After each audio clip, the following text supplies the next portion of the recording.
Hello बच्चों। तो अपन quantum mechanics पढ़ रहे थे। क्वांटम मैकेनिक्स में अपन ने श्रोडिंगर वेव इक्वेशन पढ़ ली थी।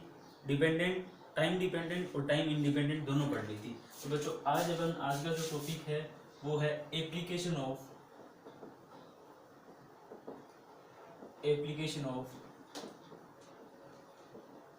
श्रोडिंगर इक्वेशन या श्रोडिंगर वेव इक्वेशन।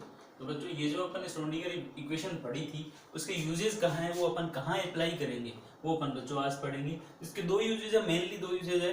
जब आपका पार्टिकल 1D बॉक्स में हो या पार्टिकल आपका 3D बॉक्स में हो, तब उसके सारे फंक्शन, वेव फंक्शन वगैरह निकालने के लिए अपन इसका यूज करते हैं कि उस वो पार्टिकल कैसे किस वेलोसिटी से ट्रेवल कर रहा है, उसके सारे फंक्शन अगर अपन निकाल लेंगे तो आई थिंक सारी चीजें उसकी फाइंड आउट हो जाएगी, है ना। तो पहला केस है free particle in 1D box. Free particle in 1D box, ये एप्लीकेशन ऑफ श्रोडिंगर इक्वेशन चल रहे हैं बच्चों। देखो तो मैं एक बॉक्स बनाता हूं बच्चों, ये मेरे पास एक बॉक्स है। अगर ये डायग्राम आपको समझ में आ गया तो आप पूरा कंसेप्ट समझ जाओगे, है ना। तो डायग्राम समझने की कोशिश करना। इसके अंदर कोई भी एक पार्टिकल है, फ्री पार्टिकल है, सब मैंने लिखा है फ्री पार्टिकल। आपको फ्री पार्टिकल समझ में आती है, आपको समझ में आ गया होगा कि अगर पार्टिकल फ्री है तो इस बॉक्स के अंदर इसका जो पोटेंशियल एनर्जी होगी या V की जो वैल्यू होगी वो बच्चों कितनी होगी, 0 होगी। लेकिन अभी मैं और बात करूंगा। मान लो ये पार्टिकल, इस बॉक्स की मैं डायमेंशन लूँ, यहाँ पे x इक्वल टू 0, यहाँ पे x इक्वल टू a।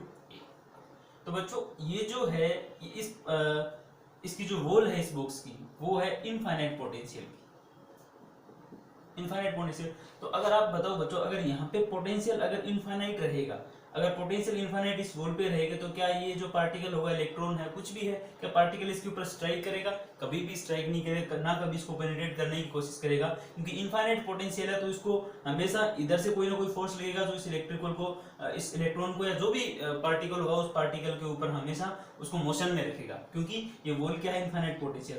तो अगर यहाँ पे पोटेंशियल इनफाइनाइट है तो यहाँ पे वेव फंक्शन की वैल्यू बच्चों कितनी होगी, 0, क्योंकि यहाँ पे तो आपका कोई पार्टिकल है ही नहीं।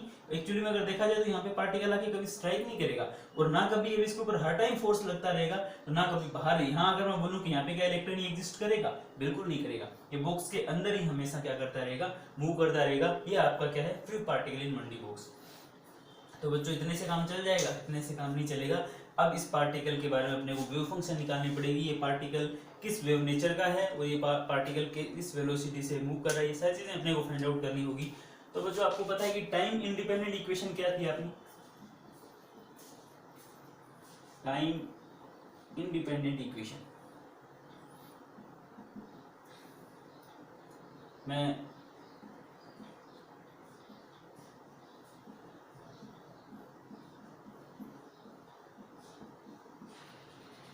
लिख दूं, आप बताना।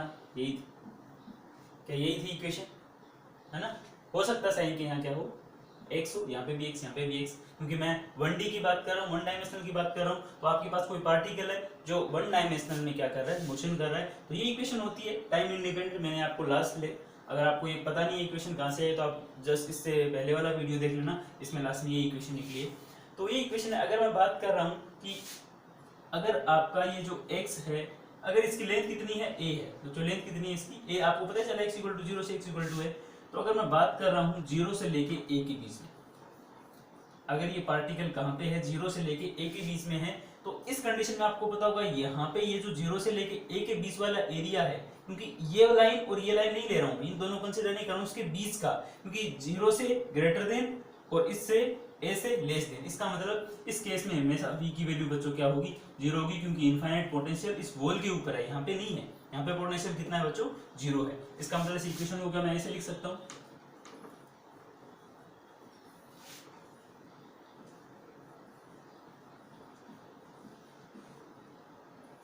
v की वैल्यू कितनी हो जाएगी, 0 sine equals to e sine x, है ना, क्योंकि v की वैल्यू कितनी हो जाएगी, 0। तो ये पूरा टर्म क्या हो जाएगा, 0। अगर ये टर्म पूरा 0 हो जाएगा तो क्या इसको ऐसे लिखा जा सकता है, इस वाले टर्म को इधर लेके आ जाऊं मैं,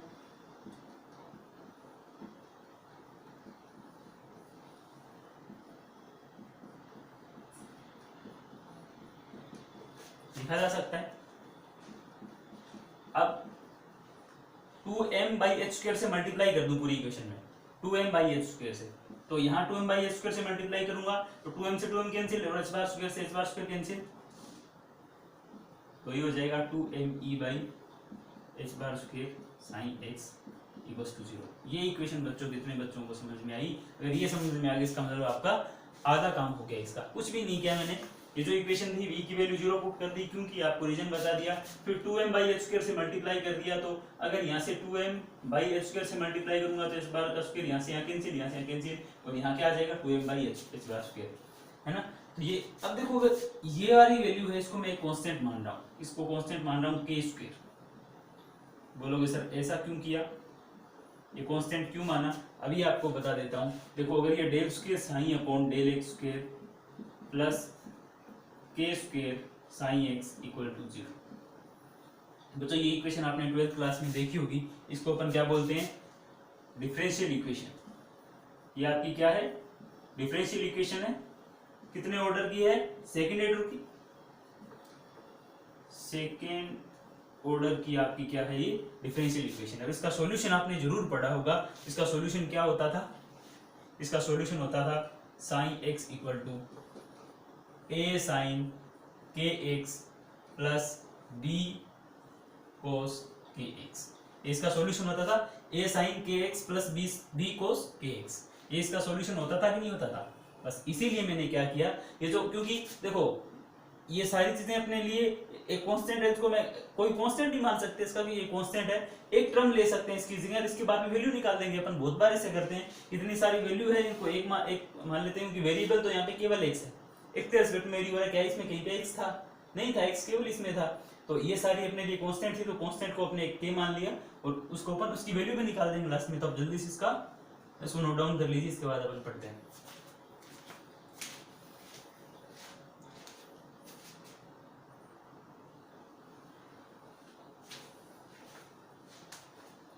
तो अब देखो ये आपके पास जो सॉल्यूशन आया था लास्ट इसमें, वो मैंने क्या कर दिया, इधर लिख दिया। देखो अब मुझे साइन x की वैल्यू निकालनी है बच्चों, तो साइन x की वैल्यू कैसे निकालूंगा? अगर आपके पास ऐसी इक्वेशन आ जाती है और आपको इसकी a और b की वैल्यू निकालनी हो तो आप कैसे निकालते थे? आप हमेशा बाउंड्री कंडीशन का यूज करते थे। मैं बाउंड्री कंडीशन का यूज करता हूँ। बाउंड्री कंडीशंस देखो, जब x = 0 है, x = 0 है, तब साइन = कितना है? 0।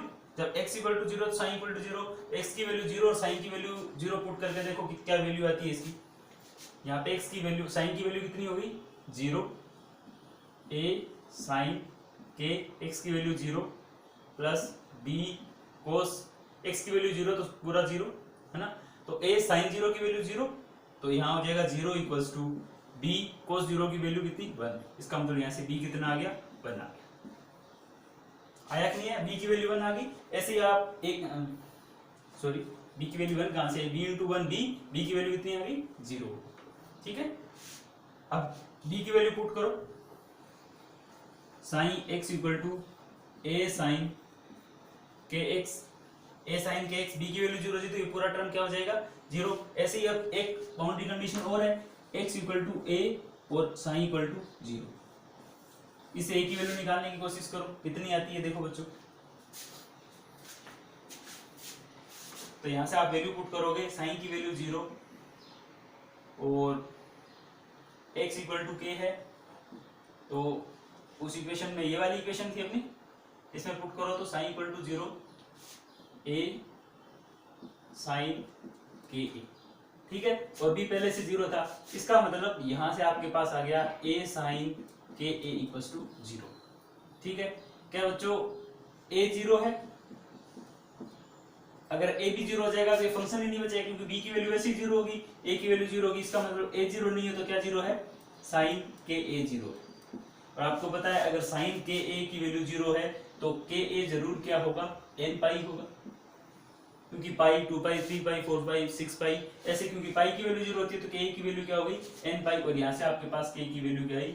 n पाई अपॉन, जो आपने एक वैल्यू और निकाली थी k की, क्या थी? ये वाली k² की वैल्यू, है ना। तो यहाँ से अगर k² की वैल्यू निकालूं तो मेरे पास आ जाएगा n² pi square upon a²। वहां से k² की वैल्यू क्या है? 2me upon h²। तो क्या बच्चों यहाँ से ई की वैल्यू निकाल सकता हूँ मैं, ई की वैल्यू बिल्कुल निकाल सकता हूँ। जब ई की वैल्यू निकालूंगा तो ई की वैल्यू कितनी आएगी, ई की वैल्यू कितनी आएगी यहाँ से n square pi square s bar square upon 2m a square.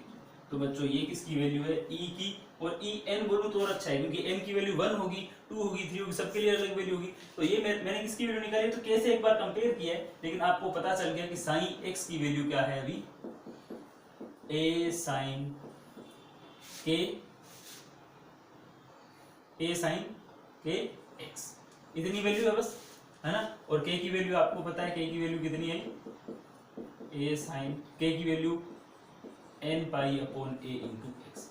तो आपके पास क्या साइन की वैल्यू आ गई, साइन एन पाई एक्स इंटू ए। जिस भी एक्स पार्टिकल की आपको डिस्टेंस पता होगी, है ना, इस बॉक्स का आपकी लेंथ पता है ए है, और एक्स आपको पता होगा, पाई वैसे ही कांस्टेंट है ना। एन की वैल्यू आप निकालोगे, लेकिन दिक्कत रहेगी इस ए की वैल्यू निकालने में, है ना, क्योंकि बच्चों अभी भी ए की वैल्यू नहीं निकली। अगर आप ए की वैल्यू निकाल लेते हो तो आप उस वेव का जो पार्टिकल 1D बॉक्स में है उसका पूरा फंक्शन आपने निकाल लिया। और आपको पता, अगर किसी भी कोई भी पार्टिकुलर मूव कर रहा है उसका वेव फंक्शन आपको पता चल जाए तो आप उसकी सारी चीजें फाइंड आउट कर सकते हो, है ना। तो अब आपके लिए बड़ी दिक्कत रहेगी ए की, है ना। यहाँ से कुछ निकालने की कोशिश करता हूँ मैं। ई एन की वैल्यू आपके पास आ गई, ये एनर्जी किसी भी पर्टिकुलर लेवल की है एनर्जी। ये जैसे इस इक्वेशन की ई एन निकला, इसका मतलब ये कोई आइगन वैल्यू निकली है, एनर्जी की आइगन वैल्यू निकली है बहुत सारी। तो ई1 करूंगा तो एन की वैल्यू 1 हो जाएगी, पाई square s bar square upon 2m square. बात अगर ई2 का करूंगा तो यहाँ कितना हो जाएगा, 4 पाई square s bar square upon 2m square. ई3 करूंगा कितना हो जाएगा, n क्यूब करूंगा, है ना, 1 लिखा, 2 लिखा, 3 लिखा, तो 3 3 जा 9, 4 पाई square s bar square upon 2m square. तो जैसे ही मैं इनका सबका इस एनर्जी के आइगन वैल्यू का अगर रेशियो निकालना चाहूँ तो कितना आएगा बच्चों, कितना आएगा, 1 4, ठीक है, 9 16, ऐसे कुछ आएगा। 1 का स्क्वायर, 2 का स्क्वायर, 3 का स्क्वायर, 4 का स्क्वायर। ये आपका E4 भी आता है। तो यहाँ पे ये आपका एनर्जी का आपसे पूछा जा सकता है कि 1D बॉक्स में आप एनर्जी का रेशियो बताओ कितना होगा, तो E1496 आप ऐसे वैल्यू निकाल सकते हो। लेकिन अभी भी आपके सामने एक प्रॉब्लम अभी बनी हुई है, ए की वैल्यू निकालना। बच्चों आपको मैंने प्रोबेबिलिटी डेंसिटी निकालना बताया था कि नहीं बताया था, कि जब आपका फंक्शन नॉर्मलाइज होगा तो मैंने क्या बताया था, साइन एक्स का जो मोड होगा, जो प्रोबेबिलिटी डेंसिटी की वैल्यू होगी, माइनस इन्फिनिटी से इन्फिनिटी, वो उसकी वैल्यू कितनी हो जाएगी, 1 हो जाएगी। इसकी वैल्यू कितनी हो जाएगी, 1 हो जाएगी प्रोबेबिलिटी डेंसिटी की।